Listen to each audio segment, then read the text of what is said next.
Hello and welcome back to Lucid9. So here we go. This strange thing. The screen explodes into action as a teen in an oversized suit leaps off of a building, landing in a flashy somersault into the open palm of a giant robot. The robot lights up and strikes a pose with notably jerky movements, as if animated by stop motion. The beginnings of an admittedly catchy opening song are abruptly cut short with sudden chanting. Give us Axe or AX? Give us Axe President Sand, we want Axe President Sand, what? And suddenly, President J. Graves is on the ground, his giant robot pet nowhere in sight. Strange. Was that a dream sequence or just bad editing?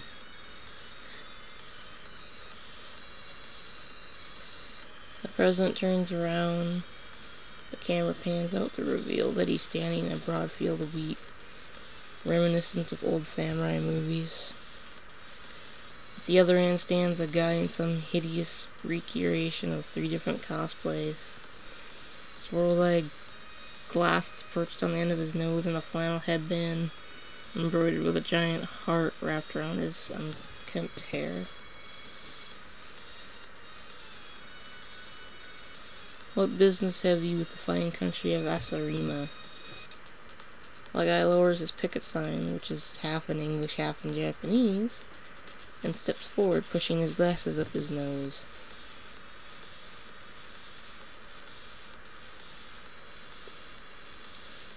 Why do I have the feeling I should have just had this guy read a book instead? Boku no name is Otakabu. Keep it memorized, nay, President Sam. What? Speak English, Ethan. I am no gaijin. You just have no appreciation of foreign culture. Culture? Yes. Yes, Japan. What even is going on? Yes, Japan. Anime. I don't know. Yes, Japan anime manga? Or manga? Depending.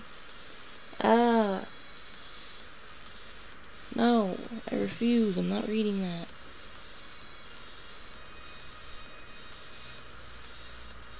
Oh, we're the world's Ichiban.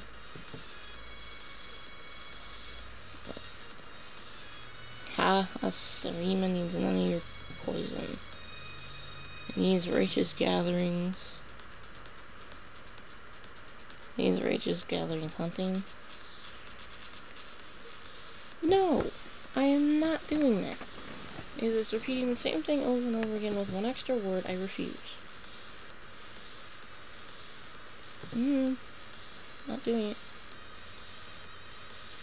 None of these weeaboo shenanigans.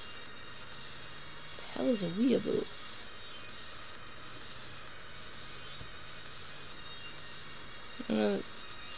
If there's a lot of repeating with this thing, I might just throw something. Wait, aren't you Japanese? Boku wa double weeaboo, of course. What is this?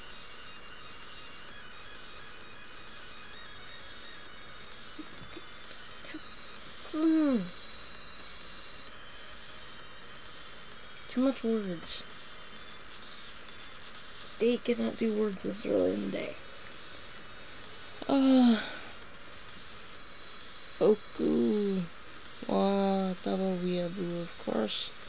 A weeaboo of American culture who are weeaboos for Japanese culture. I don't understand this. What is this even? Why, that's genius. Takubu thrusts his picket sign up to the sky. Of course it is, our glorious Nippon is genius, land of the rising sun. Approve our anime expo, President San, and no blood will be spilled. Over my dead body. I should have just let him read the damn book. Then over your dead body it will have to be.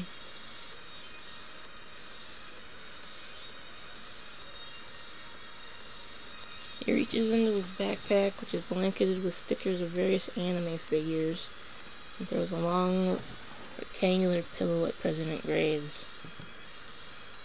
The wheel of fate is turning. Okay, I need to get this thing over here.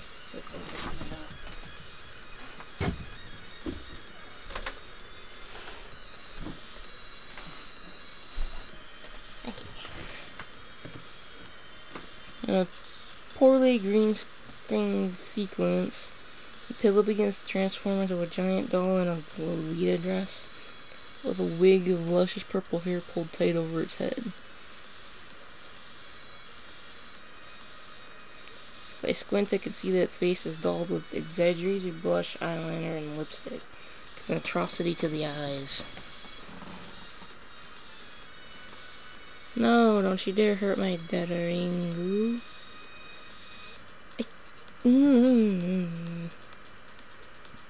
Click. Yes, love my waifu. This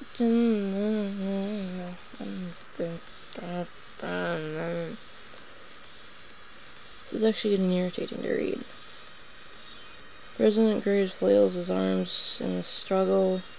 The doll grips him tightly, an easy task, considering it's roughly 3 times his height. Where the heck would you get a doll that big? Actually, no, don't answer that, because I don't want to know. President Graves stares in disbelief at the towering femme fatale, which languidly blinks back at him with 2 looming painted eyeballs. Actually, I'm feeling kind of creeped out.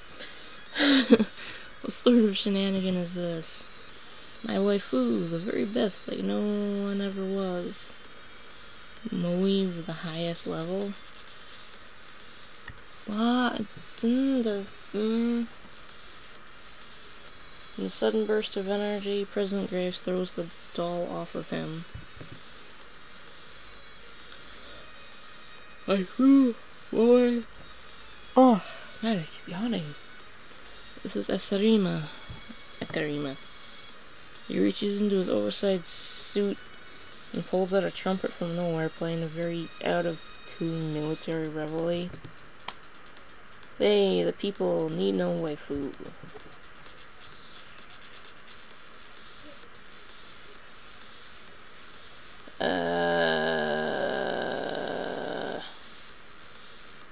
They need a new... They need a true... Sire... I don't know.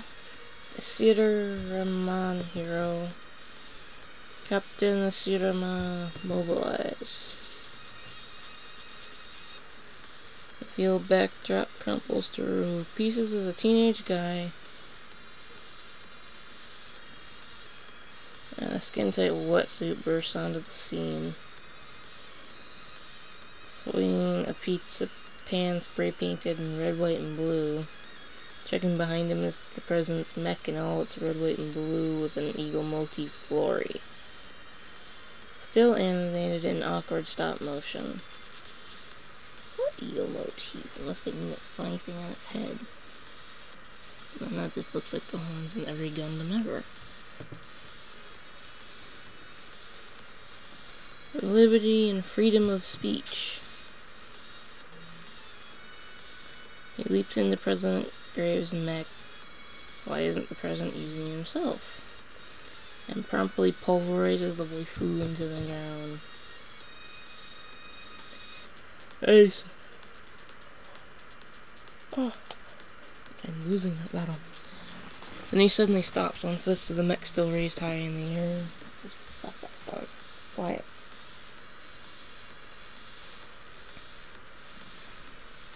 Wait, if SRM has freedom of speech, shouldn't Takabu be able to hold an anime con... Why are you thinking? Public school should have whipped you by now. Alright. Well, the casual shrug the mech hoists Takabu over its head, spins him around a handful of times, and hurls him upward. Okay. It's just weird. The music is getting annoying.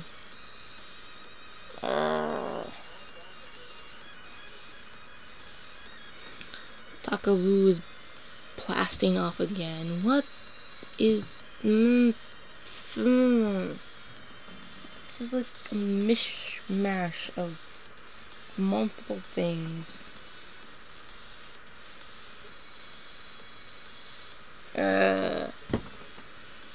It disappears with a twinkle into the distant sky.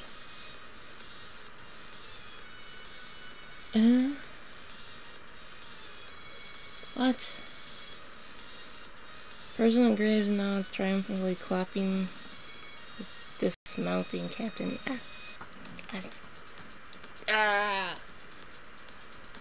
Captain whatever on the back of a steady hand. Good night, Sarima. May you sleep in peace. His phone gives off a gentle trill as the credits begin to roll. Hello?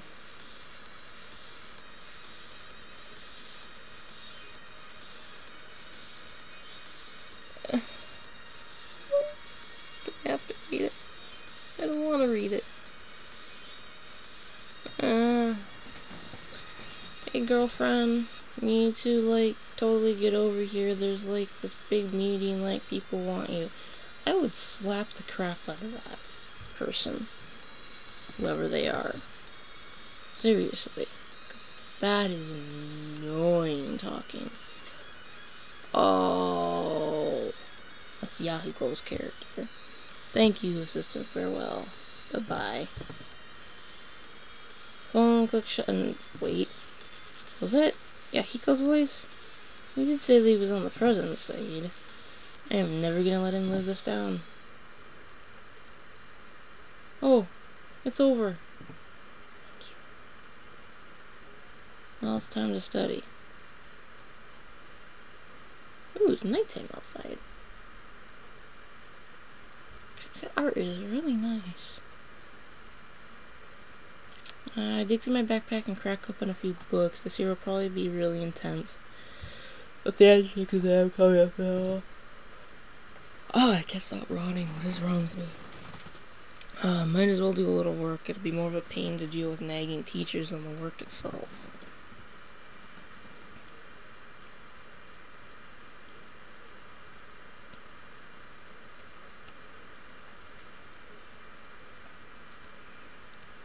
After engrossing myself for some time, I checked the clock. It's 11. Good enough.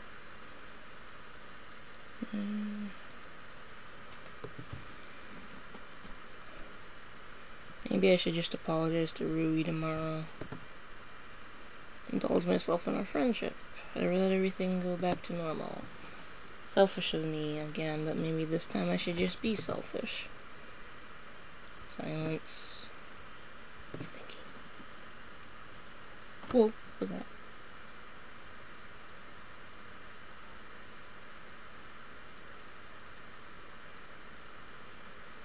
Look.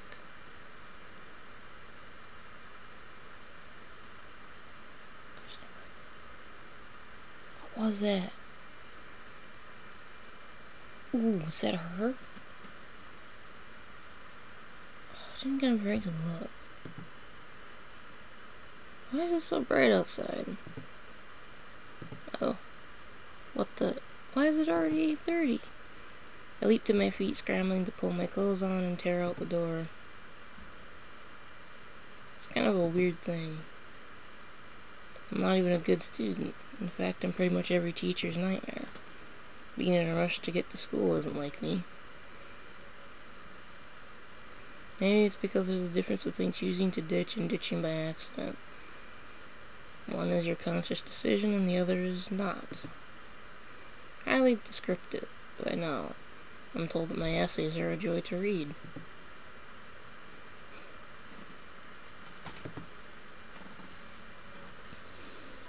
By the time I actually enter the classroom, it's already 8:42 a.m. The teacher glances at me from his periphery, but surprisingly enough, he doesn't try to humiliate me.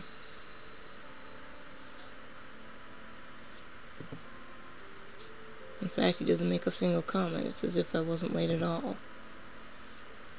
Elizabeth, on the other hand, is wearing a prominent glare as I slip into my seat. She keeps her mouth shut, but her face radiates with disapproval. Yahiko nudges my foot and gestures frantically. Dude!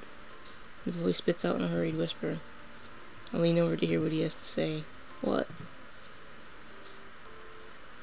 Of all days to be late, you had to choose today? What, was there a pop quiz?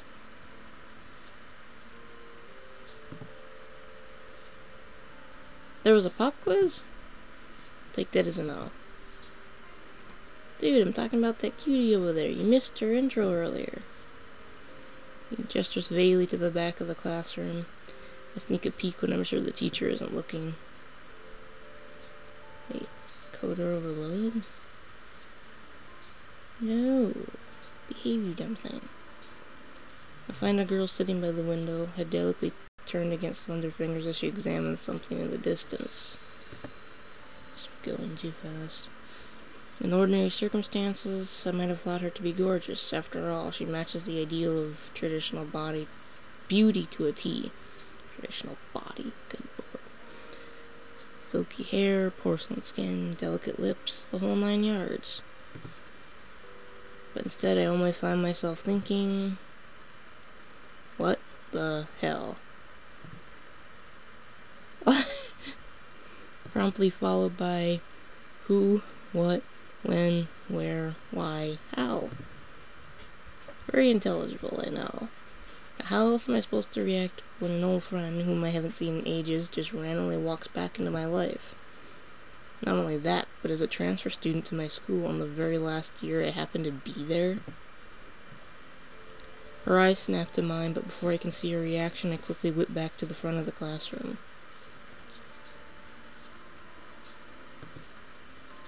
Maybe I'm seeing things, maybe it's not really her. There's no way it can be her. Right? I will be right back.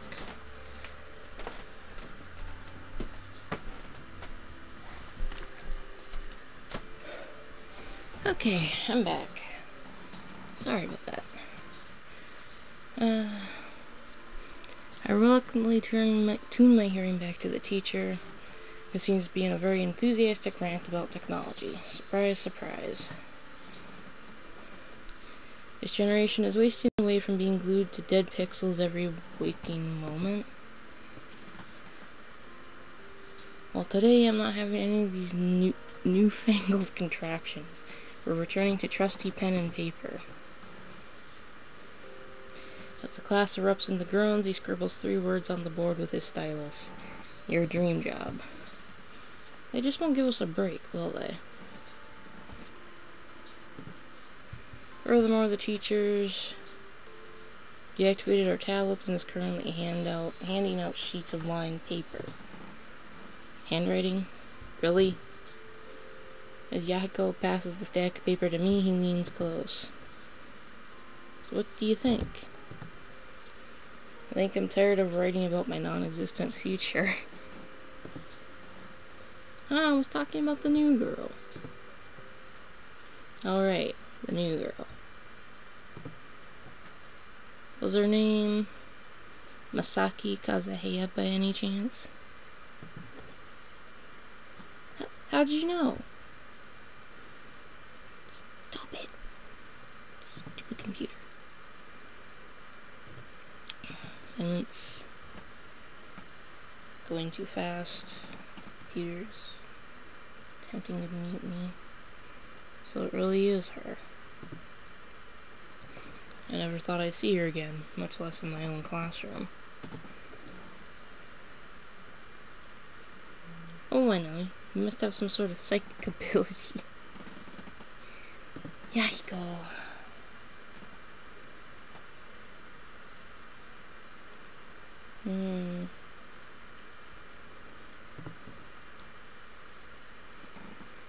I mean, how else could you have known her name? Can you read her mind too? What does she think of me? How he came to that conclusion is beyond me. Nevertheless, this seems like an excellent opportunity to screw with him. It'd be a shame not to.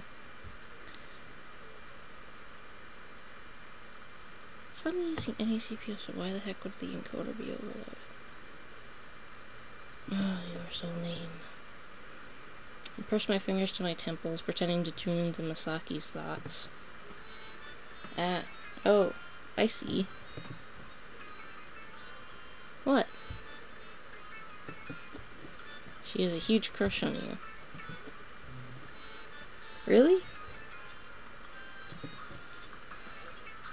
No, not really. Oh, you poor thing, he's messing with you. But...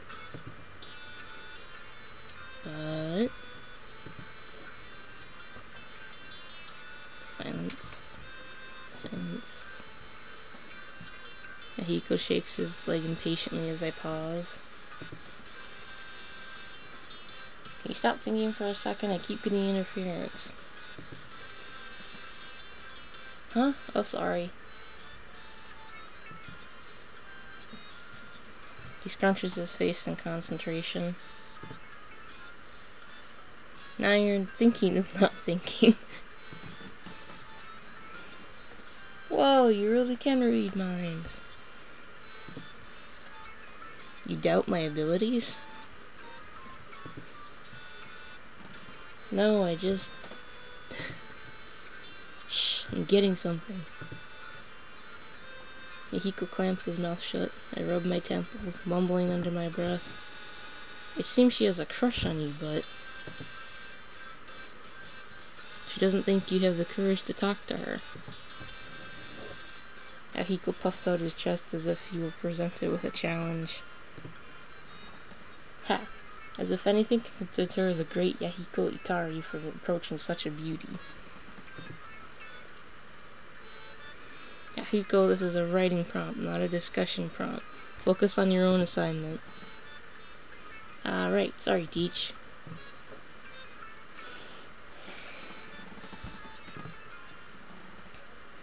He immediately regains his composure and starts scribbling messily on his composition paper. That was oddly quick. I take a quick glance around. My classmates are hunched over their desks, some writing furiously, some staring awkwardly into space.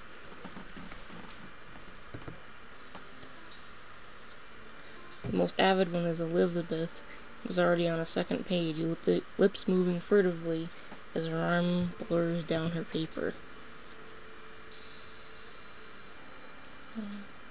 I'm not surprised she retains this naive belief that she can actually control her future. I can't wait for life to prove her wrong.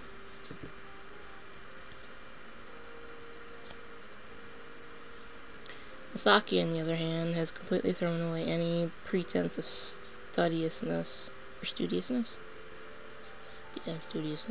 choosing to text under the desk with one hand while simultaneously pretending to write with the other.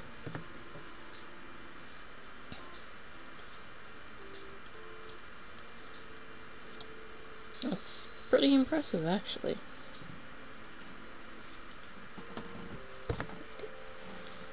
I take a quick pinch on the arm to check my state of consciousness. Not dreaming, apparently. It's Masaki Kazuhaya in the flesh. 5 minutes. Right, the assignment. What did the teacher say? Dream job, write 1 page. I stare at the prompt on the screen as if it'll provide an answer. Nah, I don't want to deal with this. I definitely set my pencil to paper and scribble my response. 1 page.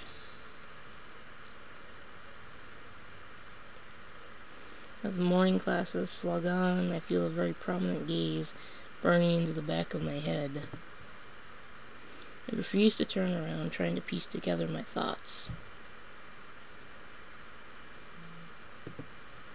Should I approach her or not?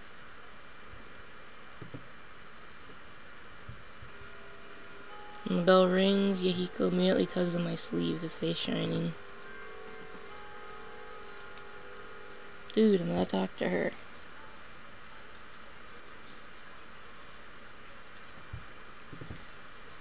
Ooh. The new girl, of course. She must be the shy princess type, waiting for a Prince Charming to sweep her off her feet.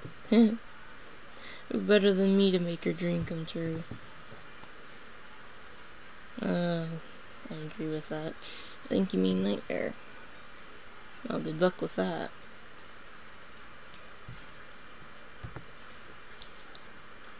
You're not coming? Why would I? Surely Yahiko Akari wouldn't be suggesting that he needs help from me. To learn, of course. I worry for you, my man. You may end up a spinster all your life. Your whole life. You haven't snagged a single date in all the time I've known you. Well, neither of you, but I won't mention that. Or the fact that spinsters are exclusively female. So are you coming? I am, I guess. At the very least, this will be a chance for me to see what kind of person she's become. Yahiko swaggers over to the side of Misaki. His desk, expertly raising a single eyebrow as he flips his hair out of his face. Why, hello there. I brace myself for a slap or a headlock in response. Masaki only tilts her head quietly to the side, regarding him with a single arched brow. Can I help you?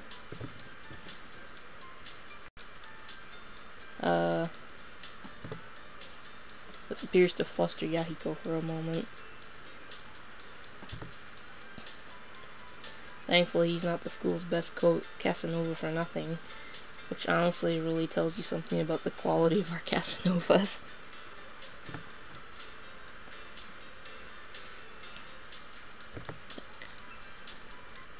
Actually, yes. Do you have a map? Because what?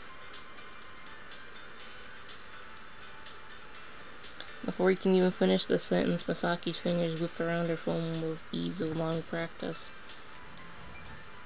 In 3 seconds flat, she's pulled a campus map onto her screen and shoved it in front of his face. Here, where in particular are you looking for? Wait. Oh, are you also a transfer student? Well, what? That certainly would make much more sense. I was just thinking, it's a little strange that a student would be asking for directions since I just transferred here.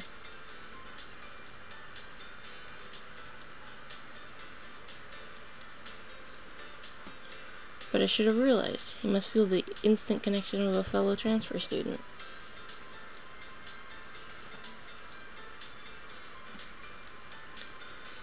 When did you come here?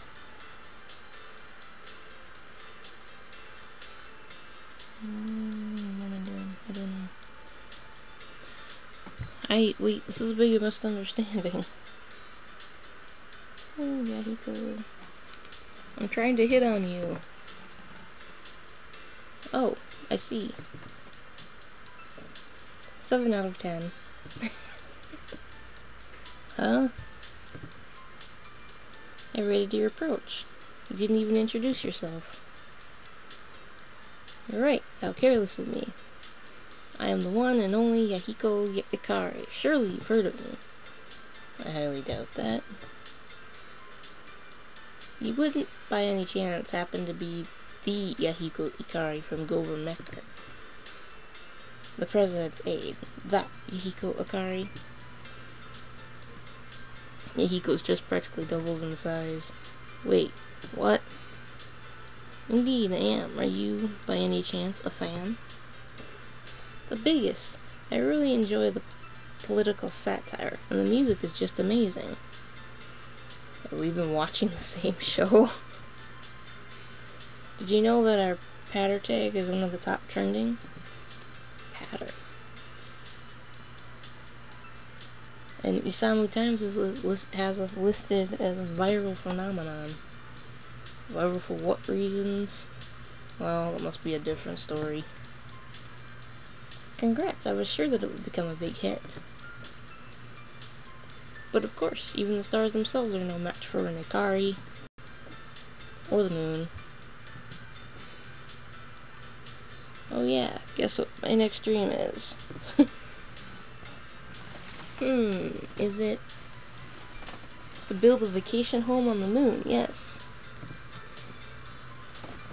A vacation home. I wonder what would happen if you jumped on a trampoline while on the moon. You float the frick away, man. Well, so it's a reasonable distance away because the moon does have sun gravity. Not a lot, so. How high could you go? I don't know, but I'm definitely going to test it. Hiko and Masaki are new besties, apparently, which is nothing short of absolutely terrifying. Meanwhile, I'm being completely ignored. Maybe she doesn't recognize me. Hey, Miki. She tilts her head in my direction, eyes bright. Hi, do I know you? Wait, what? She doesn't remember? Come to think of it, she hadn't spared me a single word or even a glance. She doesn't. How could she not? It's Yama Yoshimoto. He's my minion. I'm sorry, I don't think we've met. Oh, you got to be kidding.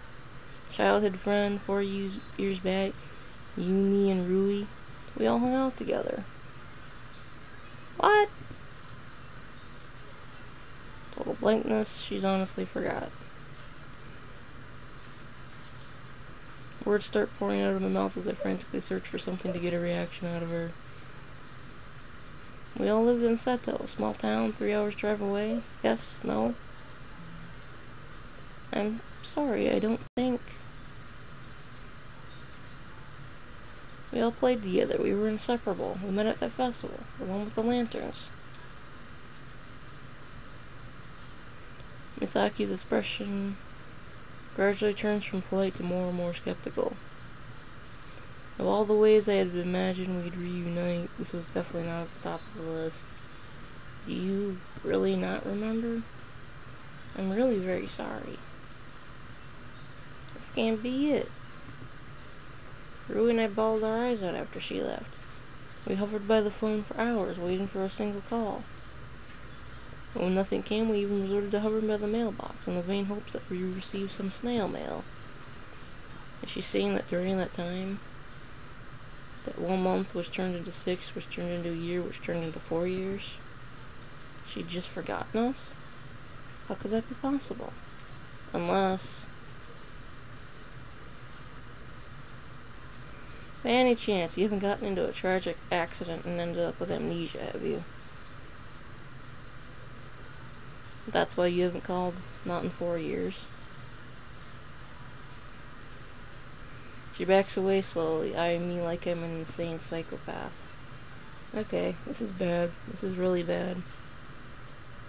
I wore a kimono, you really don't remember? She stops at that, a flash of recognition catching her eyes. Got her. I wore a Goodbye Kitty kimono and ran around calling you a tooth fairy.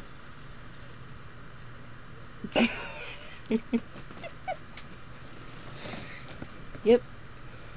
Everything broke. Suddenly there's no sound. You did? On second thought, I really should have talked to her with no one else in the classroom. I was a kid. You wore a kimono and called her the Tooth Fairy? Well, yeah, but... What? About time you admitted it, Yama. I'm struck speechless as the situation begins to dawn on me. You know who I am? No, how could I not? It's only been 4 years. Then you were... faking it, of course. Why were you pretending not to notice me earlier? I know you recognized me. Well, it's not every day you see an old friend who just decided to disappear one day. She stops at that, a flicker of irritation crossing her eyes at my cutting tone. It's not like I wanted to leave Seto, Yama. So why did you? My mother didn't leave me with much of a choice. You mean Satomi? She nods. You could have at least told us you were moving. I couldn't. I wait for an elaboration, but it never comes. That's it? You just couldn't tell us? Why not? Do you mind if we can talk about it later, Yama? I'm not very comfortable discussing it in class.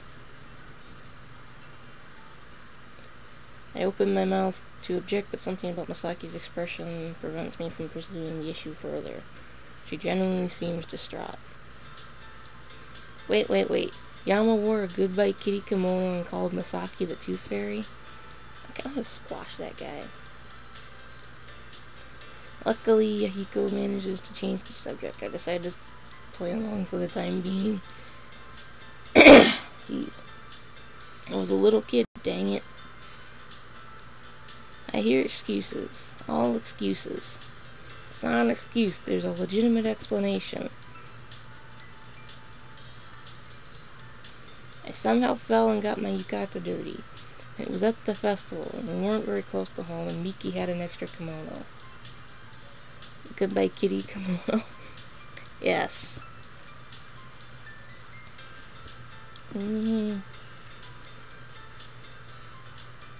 Somehow having Yahiko mock me just makes the entire thing 10 times worse.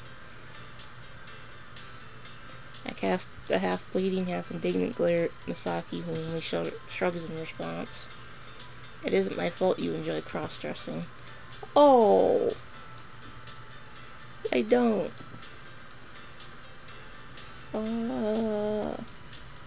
If only I had patter at the time, I would have taken a photo. Wait, so what's this patter you keep mentioning? Judging by the reactions I'm getting, I've just committed a huge faux pas. You don't know what patter is? Or have you been living your whole life under a rock? Well, technically that's what my name would imply. What, is it like Secret Service database or something? Far more important, it's the most popular social networking website in today's society. I really question your priorities. Your patter, you share posts with 90 characters or less. It allows you to spread important news, demonstrate your support, provide instant feedback to questions, or just blog about your day. Go over Mecha got big because of patter. Is it like their version of Twitter? Or Instagram? I don't know. As for me, I like to give updates on the progress of my day. Okay, fine, but does anybody actually care? A sudden deathly chill pervades the room. My second major faux pas of the day, apparently. People care. Are you sure? Because the way I see it, tapping 2 buttons doesn't exactly make you... They care, damn it. Don't say nothing different till you pat yourself. Don't say nothing? Intense, Masaki? Wait, what? For the Conversation grinds to a halt when Masaki's phone trills in her hand. She immediately regains her composure.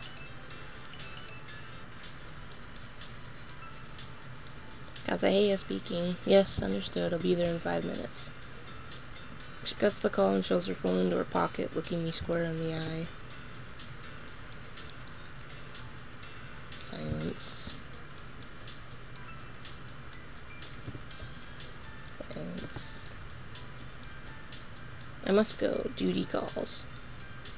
Duty? What kind of duty? My employer has a job for me. Ooh, I bet she's a model. Job? Now, what about? What about school? Oh, I'm sure they'll excuse this one. Let's talk again later, Yama. Oh, and make sure to bring Rui, okay? Goodbye.